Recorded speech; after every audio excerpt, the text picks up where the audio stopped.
Alam natin yung istorya na kahit kailanman si Pastor Apollo Kibuloy hindi pinagkanulo si Pangulong Duterte. Kahit na anong panggigipit kay Pastor Apollo Kibuloy, kahit anong pagpapahirap kay Pastor Apollo Kibuloy, hindi niya pinagkanulo si Pangulong Duterte. Kasi naniniwala tayo na si Pangulong Duterte para sa bayan. So kapag hindi mo pinagkanulo si Pangulong Duterte, hindi mo pinagkakanulo ang bayang Pilipinas. Tama ba?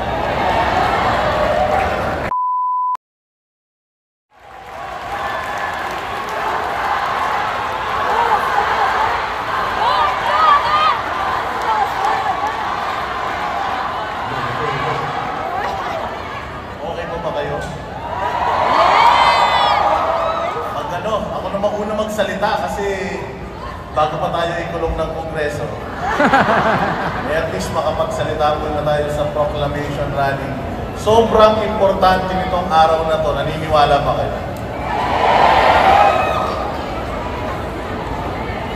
Anong number ni Pastor Apollo Kibuloy?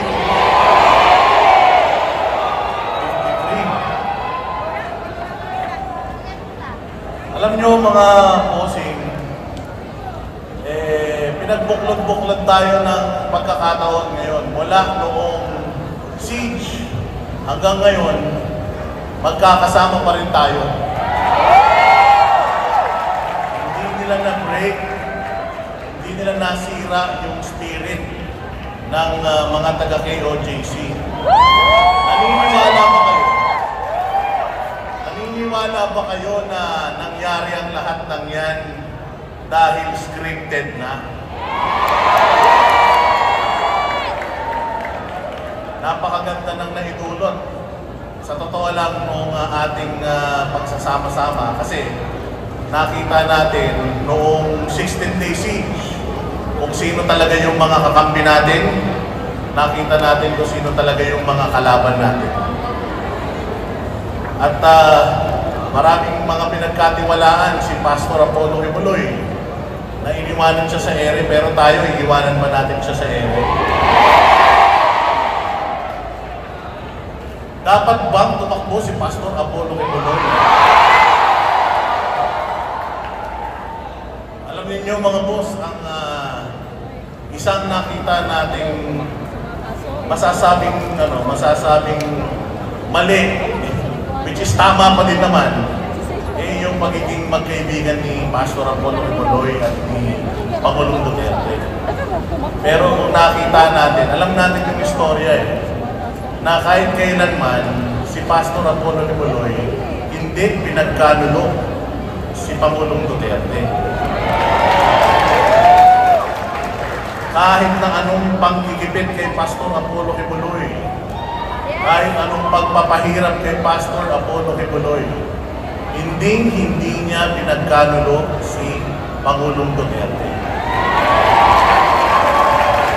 Kasi naniniwala tayo na si Pangulong Duterte para sa bayan. So kapag hindi mo pinagkanulo si Pangulong Duterte, hindi mo pinagkakanulo ang bayang Pilipinas. Tama ba? Bakit ba natin iboboto si Pastor Apollo Kibuloy? Kilala si Pastor Apollo Kibuloy sa buong mundo bilang isang pilantropo, bilang isang magaling na pastor, bilang isang successful na pastor, at nakilala ang KOJC bilang isang successful na simbahan at reliyon. Pero hindi nila alam na bago mangyari ang lahat ng yan, si Pastor Apollo Kibuloy lived among us. Ibig sabihin, kasama natin si Pastor Apollo Kibuloy sa ibaba. Namuhay si Pastor Apollo Kibuloy ng sobrang baba. Coming from a humble beginnings, naging ganito kaunlad in less than 40 years. Proud ba kayo doon?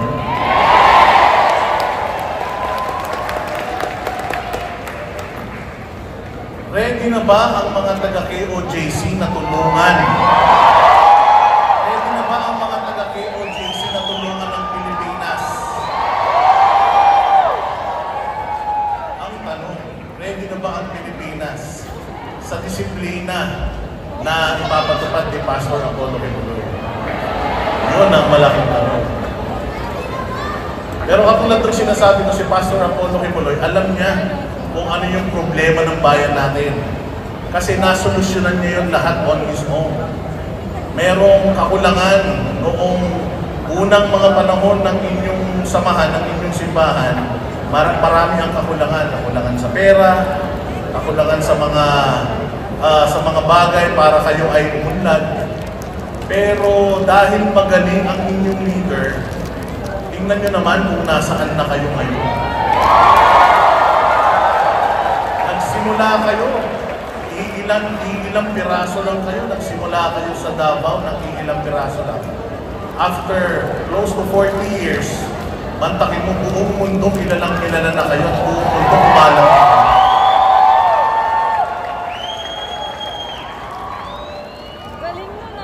Lahat ng yan ay hindi magiging posible kung hindi dahil magaling ang leader na si Pastor Apollo Kibuloy. Naniniwala kayo?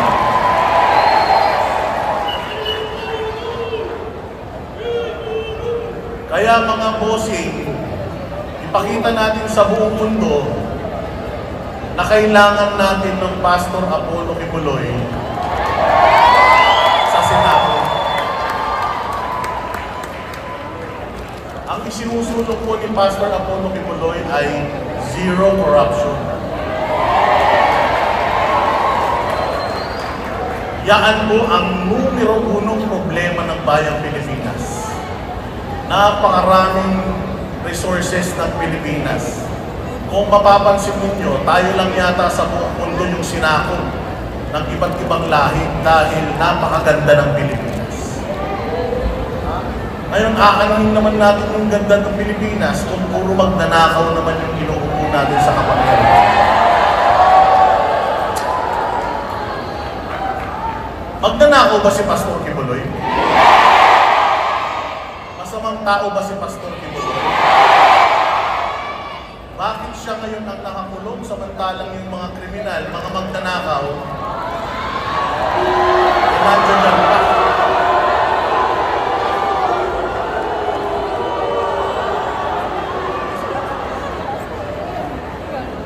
Kaya kami mga banateros lang dito dahil sa prinsipyo.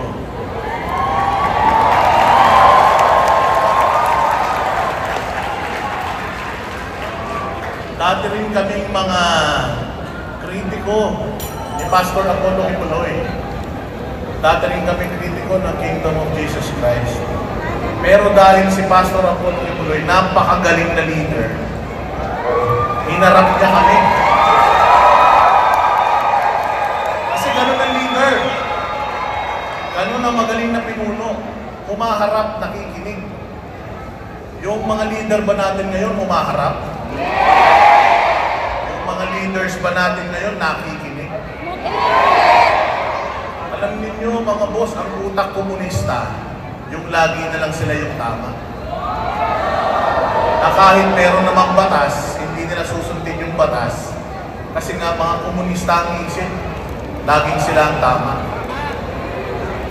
Bago pa man magkaroon ng interes si Pastor Apollo Kibuloy sa politika, matagal na siyang tumutulong sa bayang Pilipinas. Alam niyo ba yun?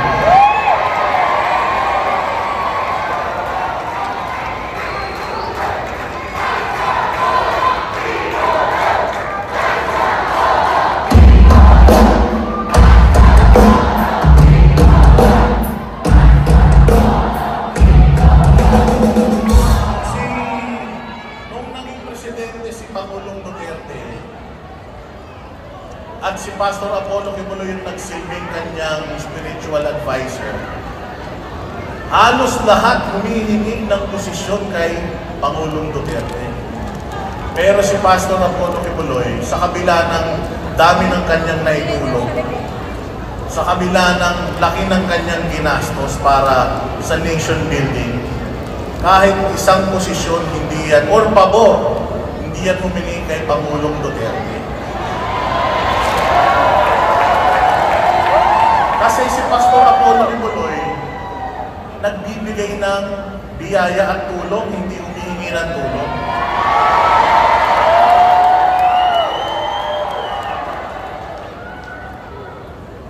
Sa pagbibigay ng tulong ni Pastor Apollo Kibuloy, nakita niya yung problema talaga ng bayang Pilipinas. Na kahit bigay ka ng bigay, hindi mo pala nasusolusyonan yung problema talaga. At tulad din yan ng ayuda. Kahit gaano karami yung ayudang ibigay natin, hindi natin masusolve yung problema. Na kay Pastor Apollo Kibuloy na ang halos lahat. Nasa kanya na yung stability spiritually. Nasa kanya na yung stability financially. Pero wala si Pastor Apollo Kibuloy noong power para makagawa ng mga batas para sa Pilipinas na magiging kapaki-pakinabang para sa ating lahat. Hindi makukumpleto ang lahat ng yun kung hindi mananalo si Pastor Apollo Kibuloy sa Senado.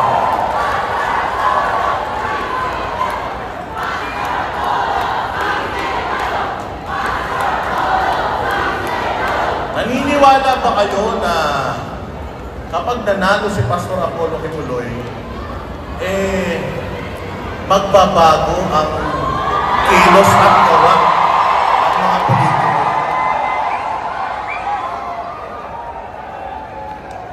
Kasi nakita naman natin yan ng Pangulo ni Pangulong Duterte.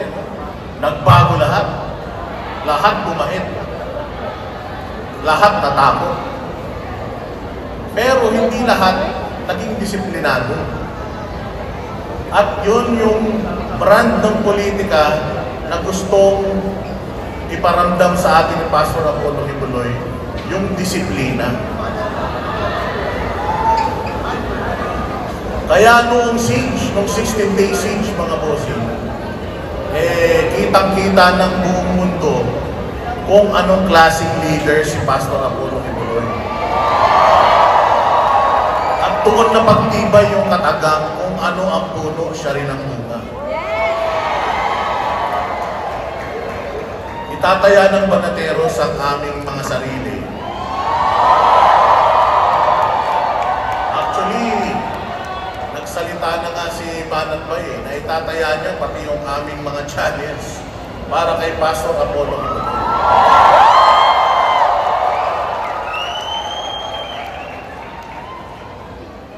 Nagsasuffer si Pastor Apollo Kibuloy ngayon dahil sa politika. Ang nananahimik na Kingdom of Jesus Christ ay binalasubas ng politika.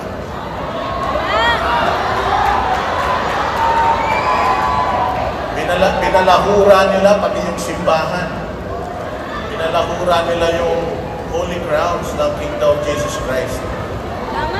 Pati yung eskwelahan, sinira nila. Pero nakikita ko si Pastor Apollo Kibuloy, hindi siya yung taong nagtatanim ng galit at sama ng loob. Bagkus, dahil sa mga experiences na yun, nabuo yung kanyang kagustuhan na tumulong sa bayan beyond sa pagtulong kapag may kalamidad, sa pagsawata sa mga komunista. Ipinapahiram niya yung kanyang sarili para magkaroon tayo ng kapanatagan, magkaroon tayo ng gobyernong hindi kawatan, at bumalik, manumbalik yung tiwala ng mga Pilipino sa mga politiko. May napipintong impeachment kay VP Sara. Actually, impeach na si VP Sara sa Kongreso. Papayag ba kayo na ma-impeach si VP Sara?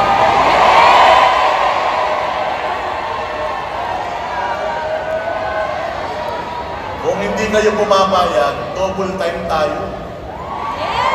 Kailangan lahat ng mga kandidato ng PDP Laban at saka mga guest candidate ng PDP Laban, ikandidato natin. Kasi kahit gaano magaling si Pastor Apollo Kibuloy, hindi niya kayang gawin mag-isa lahat ng vision niya. Kailangan niya ng mga kasama na maaasahan at magsusulong nung 70 plus na panukalang nagawa na niya. Imagine, hindi pa man siya nauubo bilang senador, may mga nagawa na siya batas.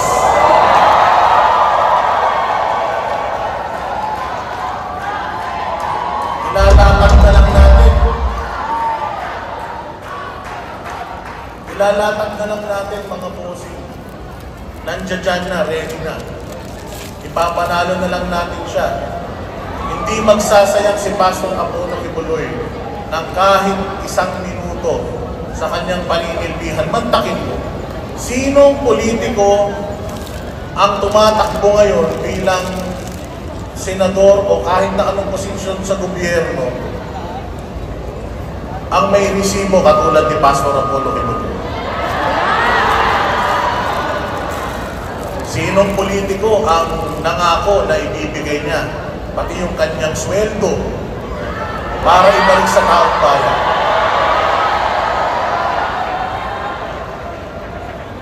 Sinong kandidato ang nangangako ng zero corruption?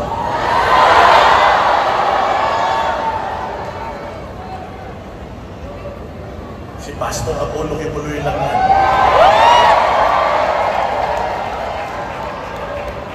Kahit isa, nakarating na ako sa mga properties ng Kingdom of Jesus Christ sa Amerika, sa Hong Kong, sa Japan. Kahit isang property, walang nakapangalan kay Pastor Apollo. Meron bang corrupt na tao na gano'n? Meron bang abusadong tao na gano'n? Nabalitaan natin yung nangyari sa Amerika. Kasi yan ang lagi nilang sasabihin, yung mga kaso sa Amerika. Amerika na mismo ang umamin na politically ginamit nila yung kanilang Department of Justice at saka FBI para sikilin, kipitin yung mga religious organizations sa Amerika. At unti-unti, nadi-dismiss na yung mga kaso doon.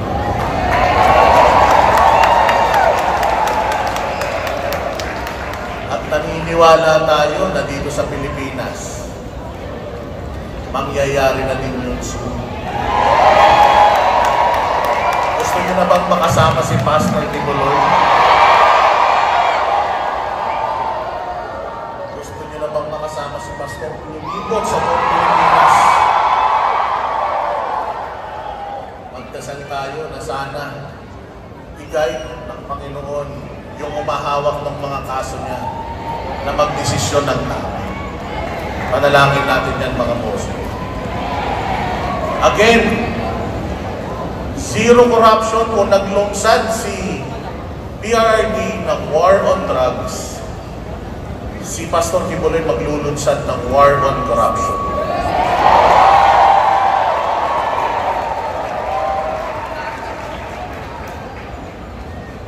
Kasama pa niya kayo doon.